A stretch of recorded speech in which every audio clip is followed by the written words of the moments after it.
Okay.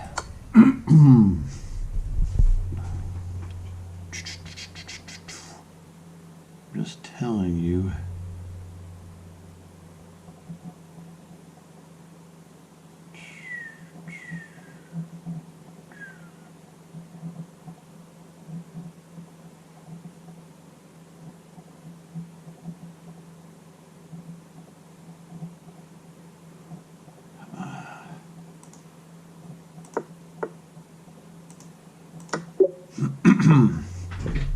That problem was a lot more difficult than it looked like it was going to be. Because there was hidden stuff in there. And I was like, you know what, I'm just going to check him. He's going to defend with the knight, and then I got to figure out which way to attack his knight, either knight, d5, or bishop. I had to think about it. Let me see. This is Cakewalk City. This is kind of a double attack idea similar to a Philidor defense, Philidor mate, because we'd move the knight into the deep into the enemy camp with the double check. So it's not like a smothered mate, but you get the idea. Now look at this freak. All right. Got to check this guy. He's starting to take our rook. And we got to do something by checking this guy. And we're going to erode his defense, his defensive screen of the f6 and e5 pawns. We're going to erode those guys. We can't defend the rook and the bishop. We can defend one or the other, or we can go completely offense. I'm going to go offense. Hit him with this check. If you move the rook back, bishop takes pawn check was the crusher.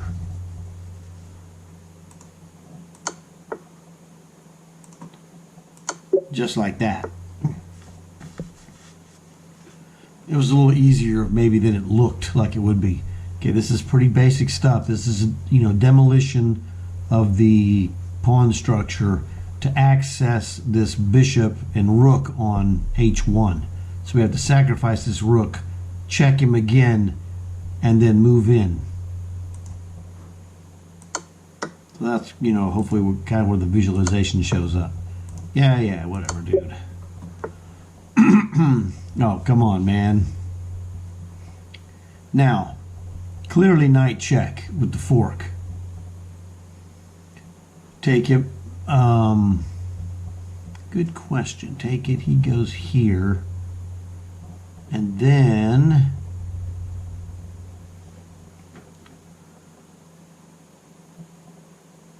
well,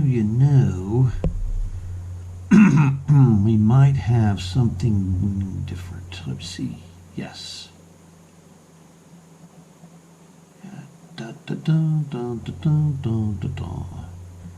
Well, that's a good question. Check king to h8. If we take his queen. Ah, there we go.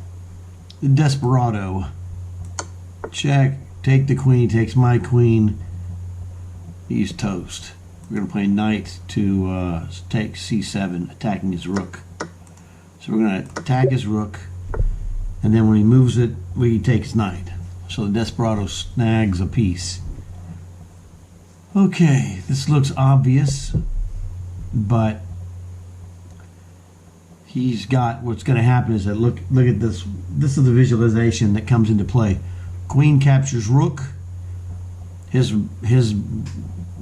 toughest response is bishop takes h3. Now my queen is under assault from his rook, and he's threatening to checkmate me. However, I could play queen takes rook check, knight takes queen, and then, king takes or pawn takes bishop. I'm getting 3 pieces for my queen. That's a pretty good deal. But it only leaves me, that leaves me with, wow, that leaves me with A bishop and 2 rooks against his queen. That's terrible. That's not 3 pieces. That's 2 rooks and a bishop. Forget you, man. I'm taking this dude. But you just have to be mentally... Oh, he played bishop to g4. Whatever, bro. You got to be mentally prepared to make that exchange. You don't want the surprise factor. Surprise factor eats up time because it erodes your confidence. So you want to be a little careful. You want to go into that with the mental attitude that, oh man, I'm taking 3 guys for this queen. Okay, let's see.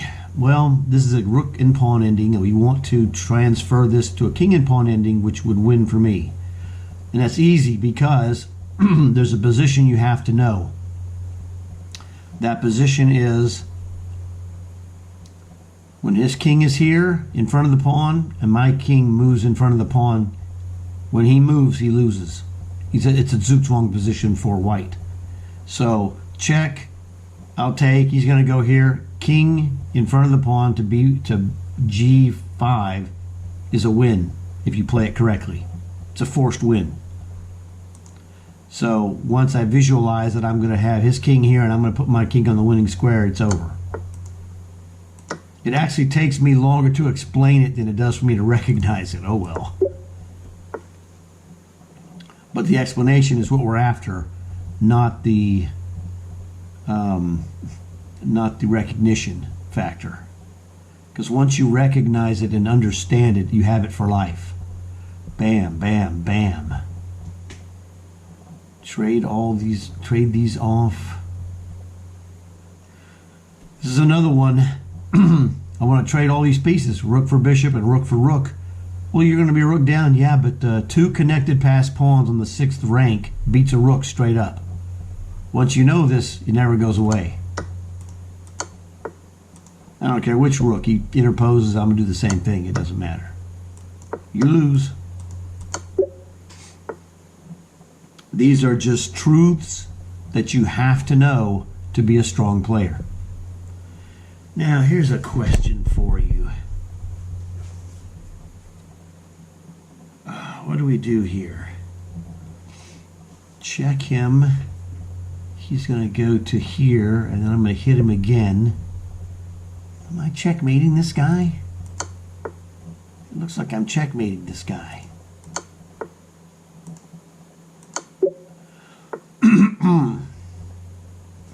And sometimes it's, not obvious, and I'm like, am I checkmating this guy? I guess I sure was. Well, we're a rook down, so it's either checkmate him or we're toast. Check here. We don't have a follow-up check. Well, yes, we do. We have the queen takes this, but it's the same thing. Check. He goes here. We check him, and that's not mate. We check him here, and that's checkmate. Check. He goes here. Check. He goes, that's checkmate, dude. It's a basic checkmate. Oh, g4 doesn't cut it.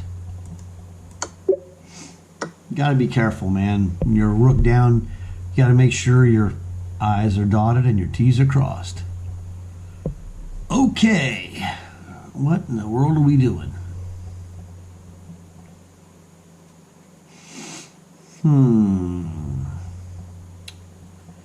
I don't know. Well, this is a very good question.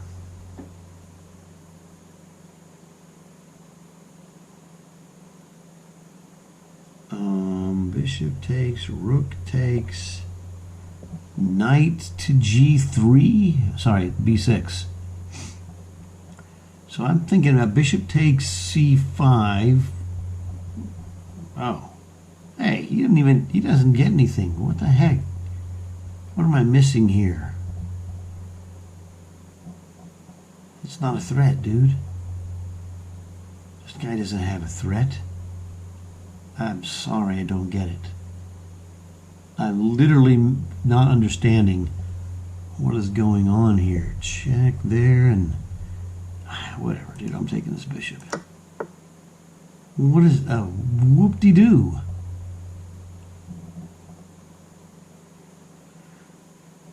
That knight b6 fails. Knight c7 also fails.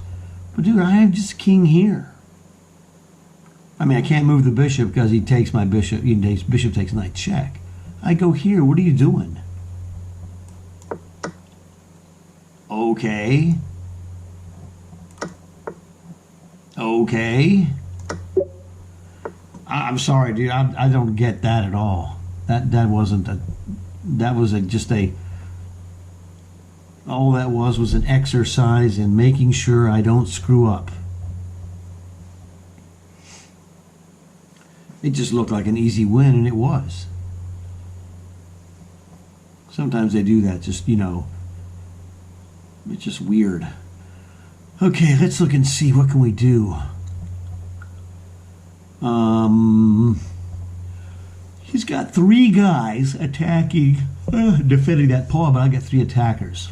So, problem he's got is I got an extra attacker on a6. That's, what do you call it? X-raying him. Potentially.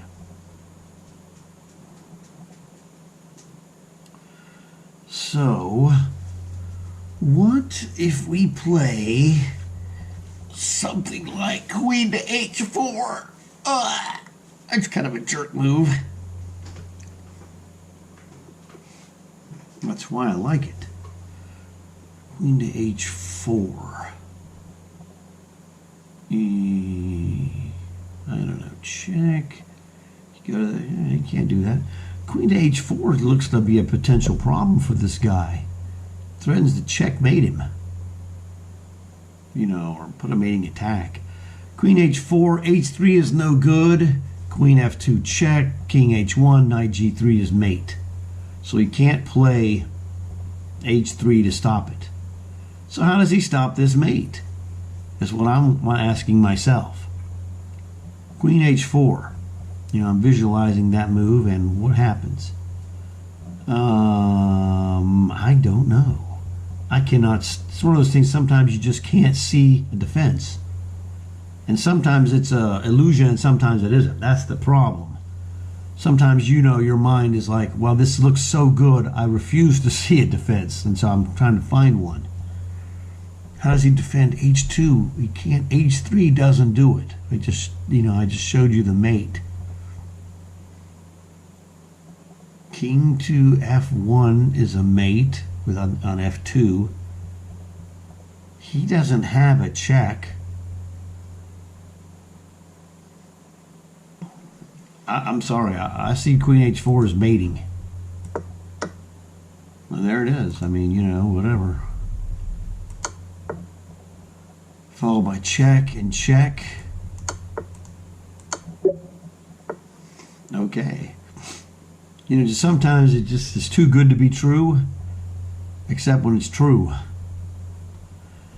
Wow, how annoying. I cannot check this guy at all.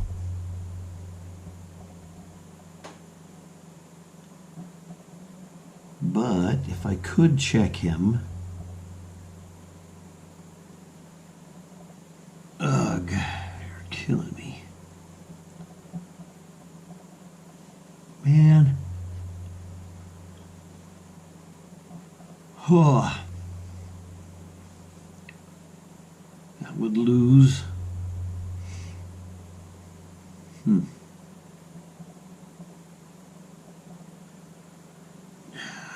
No.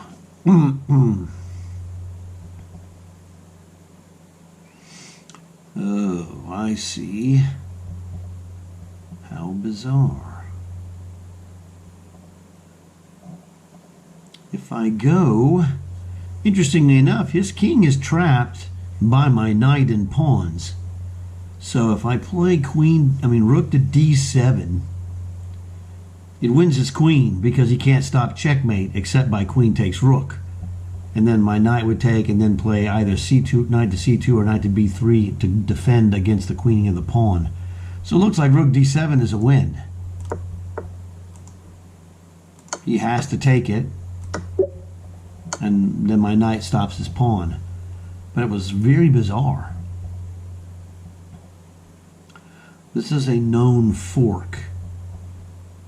Okay, so that's how you respond to this, is by forking these pieces with the king. Problem is, he must have something better. I don't know. Maybe he doesn't. Okay, I mean, I'm going to fork you. I just can't see a better move. Well, that's pretty good.